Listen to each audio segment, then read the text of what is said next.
Hey guys, welcome back to the session. Guys, आज हम बात करने वाले हैं हिजाब कंट्रोवर्सी इन कर्नाटका।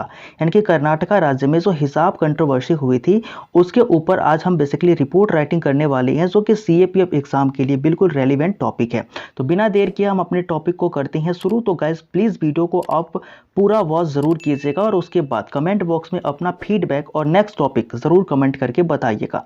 गाइस, अगर हम देखें तो क्या हुआ था बेसिकली कि जो 6 फीमेल स्टूडेंट, ठीक है, 6 female student belonging to the government PU college for girls in Udupi were not allowed to attend the classes wearing hijab. मतलब क्या हुआ था कि जो 6 फीमेल स्टूडेंट थी जो कि गवर्नमेंट पीयू कॉलेज, गर्ल्स का जो कॉलेज था उडुपी में है, उसमें क्या किया गया था कि उनको क्लासेस अटेंड करने नहीं दिया गया था, रोक दिया गया था, क्योंकि उन्होंने हिजाब जो था वो पहन रखा था। तो बेसिकली ये जो विवाद है वो यहीं से शुरू हुआ था।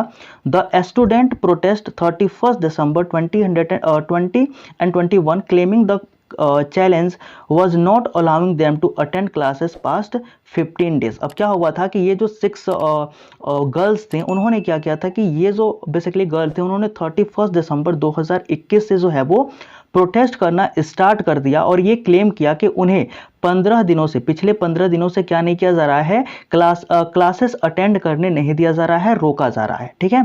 The 6 student choose to stay away from the classroom. ये जो 6 स्टूडेंट थे, ठीक है, इन्होंने अपने आप को क्लासरूम से दूर रखा और बोल सकते एक तरीके से कि इन्होंने एक तरीके से प्रोटेस्ट जो था उसकी शुरुआत कर दी। ठीक है।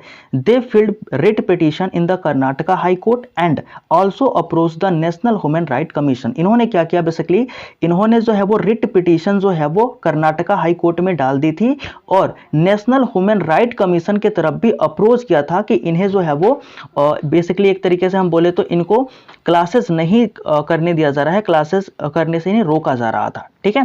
नेक्स्ट क्या है basically, following this incident a Kundapur student went to college putting the saffron shawl in the protest against some girl who want attending the classes wearing the हिजाब। अब बेसिकली क्या हुआ था कि इस इंसिडेंट के बाद, ठीक है, इस इंसिडेंट के बाद जो कुंडापुर में एक कॉलेज था, वहाँ के जो लड़के थे, ठीक है, वहाँ के जो स्टूडेंट थे, उन्होंने क्या किया कि जो सैफरन यानी कि केसरिया रंग की जो शॉल होती है उसको अपने ऊपर डाल करके वे पढ़ने चले गए। बेसिकली वो ये प्रोटेस्ट के अगेंस्ट थे, जो क्या कर रही थी, जो लड़कियां जो है वो प्रोटेस्ट कर रही थी कि उन्हें हिजाब पहन के क्लास अटेंड करने दिया जाए। ठीक है। तो एक बार मैं फिर बताता हूं कि following the incident Kundapur student went the college putting the saffron shawl in the protest against some girl who want attending the classes wearing the hijab. यानी कि कुंडापुर के कुछ विद्यार्थियों ने जो है वो अपने साथ सैफरन यानी कि केसरिया रंग की जो है शॉल लेकर के उन्होंने क्लासेस अटेंड करने की कोशिश की।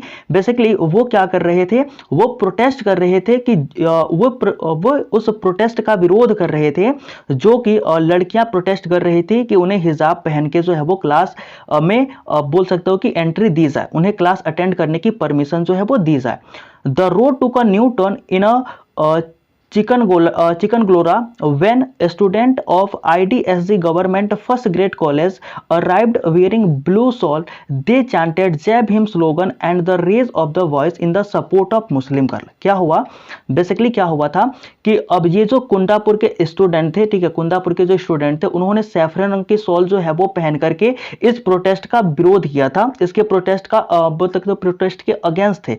लेकिन नया एक मोड़ इस कहानी में ये आ गया कि the row took a new turn. मतलब इसमें जो हमारी लाइन चल रही थी, जो रोज चल रही थी, और वो एक नया मोड़ ले लिया। कहां पर, चिकनग्लोरा में। चिकनग्लोरा में क्या हुआ कि जब स्टूडेंट, कहां के student, IDSG government first grade college, यहां के स्टूडेंट ने क्या किया था, इन्होंने अपने साथ एक ब्लू कलर की शॉल जो है उसको लिया था और वे प्रोटेस्ट करने लग गए और साथ में जय भीम जैसे नारे जो थे वो वहां पर बोल सकते हो कि उनका जो है उच्चारण, मतलब कि एक तरीके से मतलब बोल सकते हैं कि जय भीम के नारे जो है वो लगने शुरू हो गए। बेसिकली वो क्या कर रहे थे, वो सपोर्ट कर रहे थे इन मुस्लिम गर्ल्स का। ठीक है। तो आप समझ सकते हो कि ये मामला जो है वो कितना बड़ा हो चुका होगा। ठीक है। तो हम एक बार और देख लेते हैं ताकि इस पॉइंट को हम अच्छे से क्लियर कर पाएं। तो following the incident Kundapur student went the college putting the saffron shawl in the protest against some girl who want attending the classes wearing the hijab. The road took a new turn in a Chikmagalur when student of IDSG government first grade college arrived wearing a blue shawl. They chanted Jai Bhim slogan and the raise of the voice in the support of Muslim girl। ठीक है। तो I hope कि आपको इतना समझ में आया होगा कि अब तक कहानी जो है वो कहां तक पहुंच चुकी है। नेक्स्ट कहानी क्या है वो हम देखते हैं। The Karnataka government issue the order stating the student have to comply with uniform of dress code prescribed by college development committees। अब जो हमारी कर्नाटका गवर्नमेंट थी उसने देखा कि मामला जो है वो काफी ज्यादा अब धर्म से जुड़ गया, ठीक है। और ये मामला जब धर्म से जुड़ा तो कर्नाटका गवर्नमेंट ने साफ साफ अपने शब्दों में कहा कि जो स्टूडेंट है, जो छात्र हैं, उन्हें क्या करना चाहिए, जो स्कूल का ड्रेस कोड है, ठीक है, जो स्कूल का डेकोरम है, ड्रेस कोड है, उसको मानना चाहिए। कंप्लाई विद का मतलब होता है फॉलो करना, तो उसे क्या करना चाहिए, उसे मानना चाहिए, उस ड्रेस को इन्हें फॉलो करना चाहिए जो कि कॉलेज डेवलपमेंट कमेटी ने क्या किया है, एक तरीके से बोल सकते हो प्रिस्क्राइब किया है या फिर उसको बनाया है कि मतलब हमारे कॉलेज में ऐसा ड्रेस लगेगा।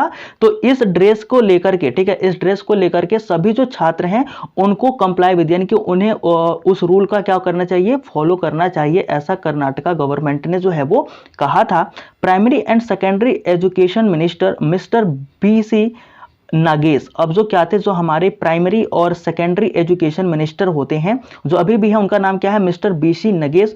उन्होंने क्या कहा, उन्होंने कहा कि he said rule frame under Karnataka Educational Act 2013 and 2018 have empowered educational institutions to prescribe uniform to school and DU, यहाँ पे PU होना चाहिए था, ठीक है, यहाँ पे PU होना चाहिए था, PU कॉलेज स्टूडेंट। बेसिकली क्या है, देखो, जो हमारे primary and secondary educational minister हैं मिस्टर BC नागेश, उन्होंने कहा कि जो कर्नाटका एजुकेशनल एक्ट 2013 और 2018 है, उस बोल सकते हो कि आर्टिकल या फिर उस एक्ट के अकॉर्डिंग जो हमारे एजुकेशनल इंस्टीट्यूशंस हैं उनको क्या किया जाता है, ऐसा परमिट दिया जाता है, उनको एम्पावर्ड किया जाता है, उनके पास ये पावर है कि वे अपने स्कूल के लिए या फिर अपने PU कॉलेज के स्टूडेंट के लिए यूनिफॉर्म जो है वो डिसाइड कर सकें, ठीक है। तो ऐसा बेसिकली कहाँ कहा गया था, तो आर्टिकल नहीं है, कर्नाटका एजुकेशनल एक्ट 2013 और 2018 में ऐसा पावर जो है वो एजुकेशनल इंस्टीट्यूशंस को दी गई है कि वो अपने स्कूल या फिर PU कॉलेजेस के क्या कर सकते हैं, स्टूडेंट्स के जो ड्रेस हैं उनको वो बोल सकते हो कि वो सेलेक्ट कर सकते हैं, वो बता सकते हैं कि कौन सा ड्रेस जो है वो हमारे कॉलेज में चलेगा, अलाउ है, ठीक है। The Karnataka high court in its judgement today upheld the hijab ban and dismiss various petition challenging a ban on scarf in a educational institution in the state.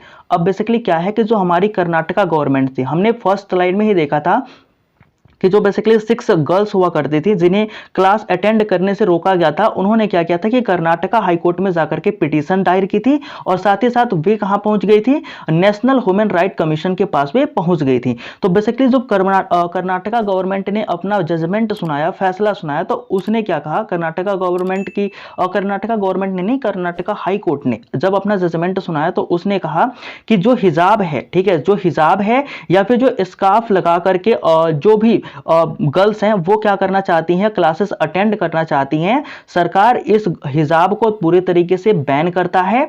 और जितनी भी पिटीशन इसको चैलेंज करने के लिए डाली गई हैं, उन सारे ही पिटीशंस को हम क्या करते हैं, निस्तानाबूत यानी कि खारिज करते हैं। और साथ ही साथ हम मना करते हैं कि कोई भी जो एजुकेशनल इंस्टीट्यूशंस है स्टेट के अंदर, उसमें हिजाब या फिर स्कार्फ लगा करके कोई भी जो गर्ल्स है वो पढ़ने के लिए ना जाए, ठीक है। ऐसा हाई कोर्ट ऑफ कर्नाटका ने जो है वो अपना स्टेटमेंट दिया था। The high court said the wearing of the hijab is not an essential religious practice of the Islam. अब इस्लाम की तरफ से ये कहने जाने लगा कि ये जो हमारा हिजाब है ये हमारा एक रिलीजियस प्रैक्टिस है। अब रिलीजियस प्रैक्टिस क्या होता है, जैसा हमने देखा होगा कि जो निहंग सिंह है, ठीक है, वे क्या करते हैं, बेसिकली अपने साथ एक तलवार रखते हैं तो उन्हें नहीं रोका जाता, ठीक है। तो ऐसा मुस्लिम ने कहा कि जो हमारा बोल सकते हिजाब है ये हमारा एक रिलीजियस प्रैक्टिस है। तो इसको क्या किया, कर्नाटका हाई कोर्ट ने जो है वो बेसिकली खारिज कर दिया और कहा कि ये जो हिजाब है ये इस्लाम का एसेंशियल रिलीजियस प्रैक्टिस नहीं है, इसलिए इसे हम लागू नहीं करते हैं। और कोई भी जो बोल सकते हो गर्ल्स है वो क्या कर सकती है, हिजाब पहन करके किसी भी इंस्टीट्यूशंस में नहीं जा सकती है, इससे उसको पूरी तरीके से रोका जा सकता है, ठीक है। तो आई होप गाइज कि आपको सेशन जो है वो पसंद आया होगा। तो thank you for attending the session guys, please do like and do share with your friend and do subscribe also. Telegram channel हमारा है डिफेंस स्टूडेंट कम्युनिटी, तो गाइज प्लीज आप टेलीग्राम को भी ज्वाइन कर लीजिएगा। मिलते हैं नेक्स्ट वीडियो में, तब तक के लिए जय Hind. And guys please comment करके नेक्स्ट टॉपिक जो है वो आप कमेंट में बता सकते हैं। देन ओके गाइज, मिलते हैं नेक्स्ट में, तब तक के लिए बाय।